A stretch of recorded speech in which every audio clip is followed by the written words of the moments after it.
courageous enough to tell your personal stories and see this thing through.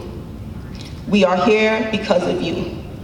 Last month, just a year after the investigation was launched, the DOJ released their findings. For many of us, we weren't surprised. It simply affirmed the experiences of many of the people in this room or that of the people we know. So that brings us here today. And that brings us to the question, now what? This town hall meeting is an important opportunity for us to come together as a community, to listen, to learn, and to ask the questions. We understand that this investigation has raised many concerns and emotions, and it is our goal today to address these openly and transparently. But we encourage everyone here to use this opportunity to ask the difficult questions so that we can get the answers to what a path forward for Trenton may look like. Everyone in this room is committed to ensuring that justice is served and that our community is safe, and that those who have taken an oath to protect and serve do just that, and that the rights and the humanity of the people in this community are recognized and respected above all else. Your voices are crucial to ensuring that that happens.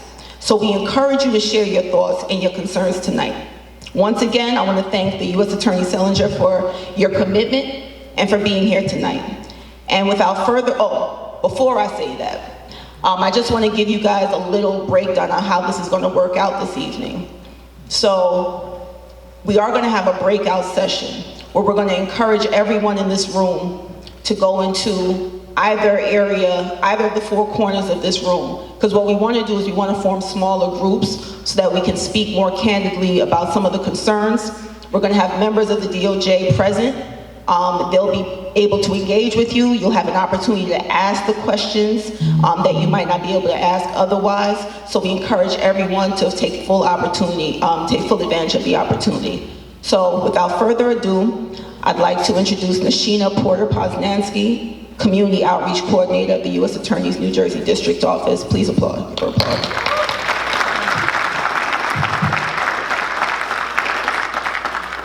Good evening, everyone, and thank you, Raquel, and thank you everyone from Salvation and Social Justice who has been very helpful and helped to make this evening happen. And I want to thank all of you for coming out and representing your community on this cold, rainy night in December. But it really does make a difference, and we hope that we're making a difference. I would just like to take one moment and ask our team who's in the back to just stand up and raise their hand. And that's who you'll be speaking with later today. So in a moment, I'm going to introduce our U.S. Attorney, but before I do, I just wanted to give a brief account of how this evening is going to work. After we hear from U.S. Attorney Selinger and hear more about the findings of the investigation, we will go into 4 breakout sessions at the 4 corners of these rooms, and we'll ask you to just make your way. And at that time, we'll ask you to have those earnest and honest conversations with us. We'll have 1 or 2 members from each of the groups, and myself and the U.S. Attorney will go to each group to ensure that we're able to hear from all of you. So, without any further ado, I would like to introduce you to our U.S. Attorney, Philip R. Selinger, here for the District of New Jersey. As U.S. Attorney, he is responsible for overseeing all federal criminal prosecutions and the litigation of all civil matters in New Jersey in which the federal government has an interest. Our offices include Newark, Camden, and Trenton, where Mr. Selinger supervises a staff of approximately 160 federal prosecutors and approximately 190 support personnel and contractors. And some of you had the pleasure of meeting them through this investigation. And without further ado, I'd like to introduce U.S. Attorney Philip R. Selinger.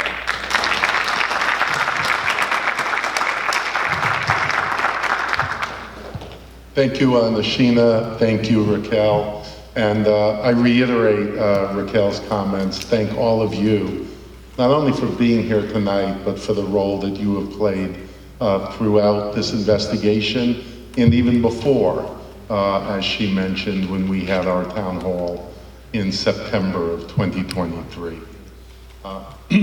As many of you know, on November 21st, my office issued the findings report, finding that the Trenton Police Department had engaged in excessive force, including excessive physical force and pepper spray, as well as unconstitutional stops, searches, and arrests during pedestrian and traffic stops.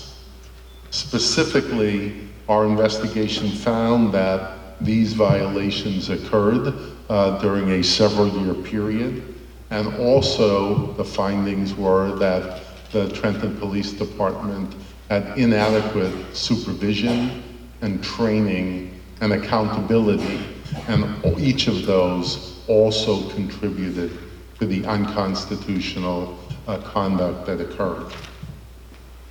We made these findings by interviewing dozens of Trenton Police Department officers, viewing thousands of documents provided by the police department, watching hundreds of hours of body-worn camera footage, and also speaking to many members of the Trenton community, including a number of you.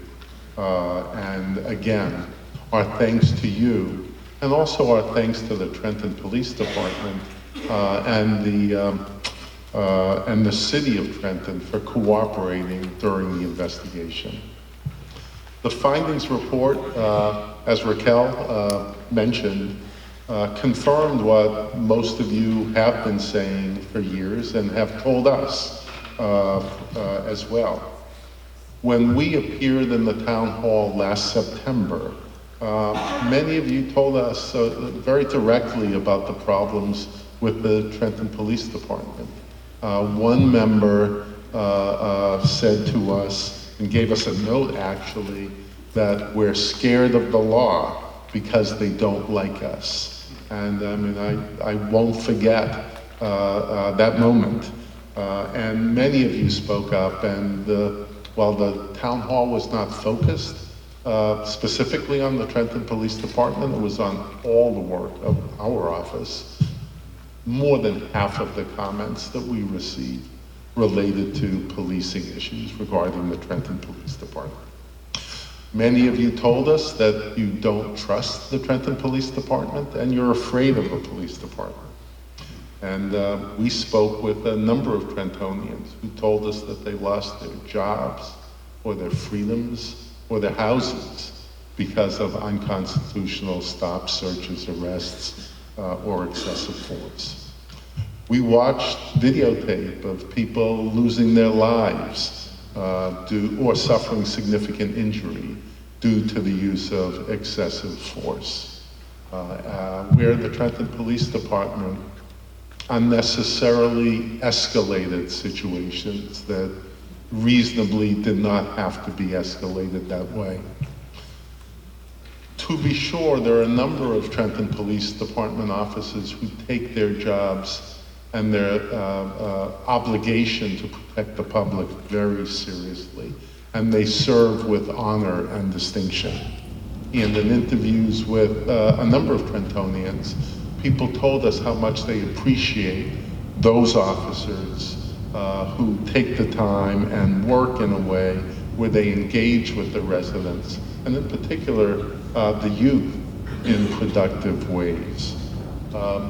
Officers we spoke to in the Trenton Police Department also spoke to us fairly candidly about problems that they perceive in the police department, and that they have a desire to serve the community better.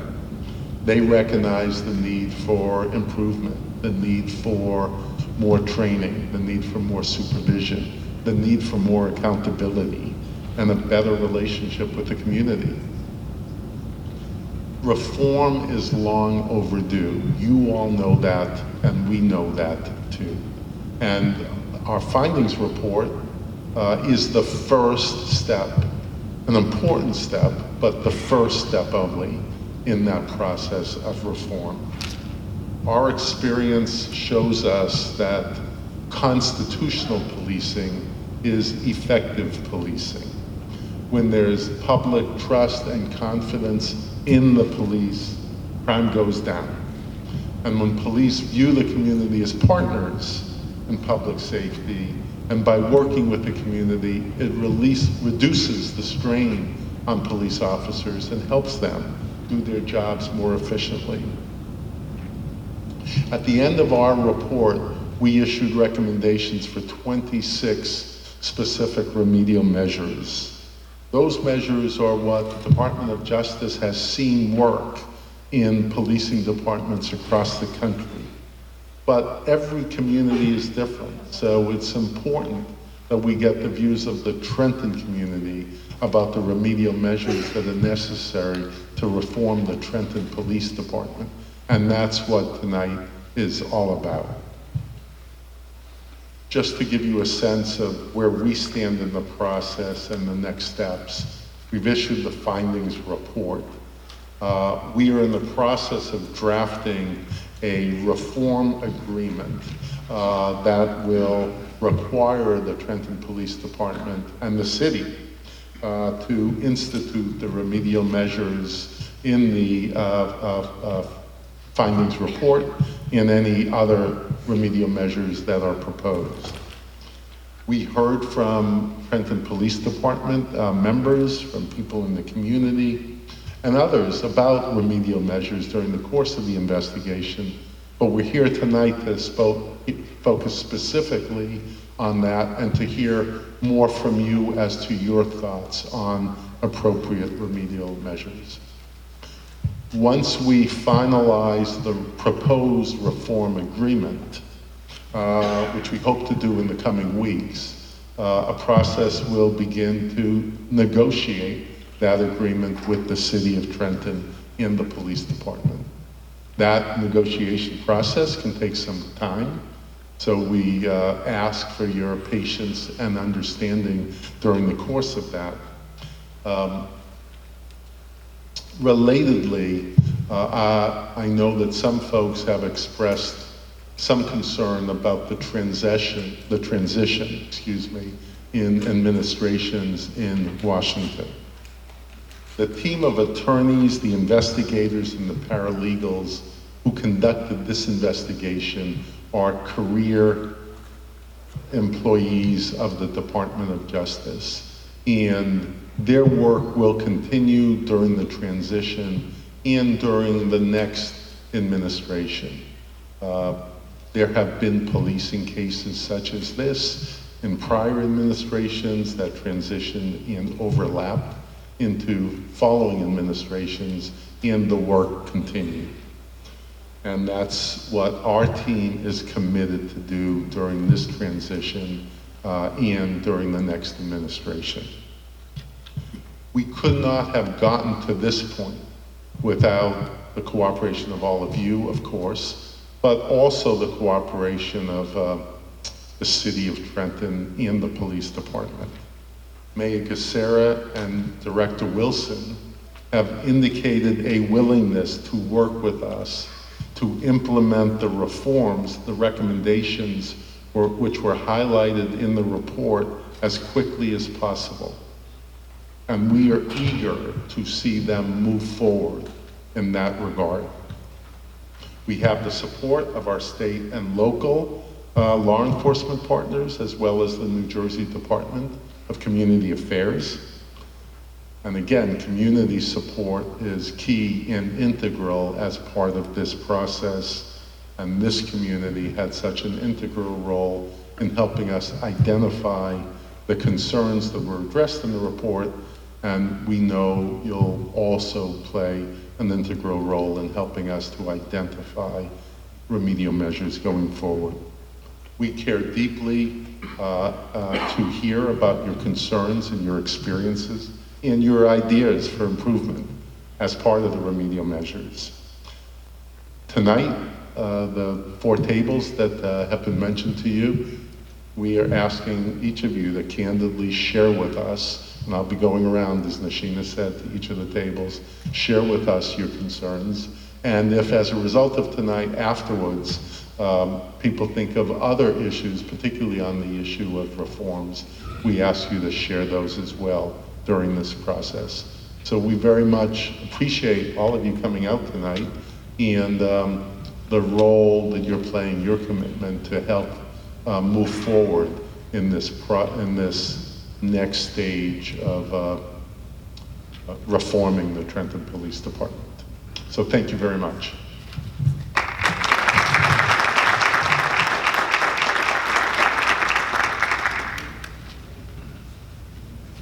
Thank you. And now with that, we're going to move into the groups. Again, we're asking that you move towards the outside of the room, and your facilitators will join your group. Please try not to move the chairs and just go to the separate areas where their chairs are already located. And if the groups are too big, maybe we'll split them up again, but for now, let's start with 4.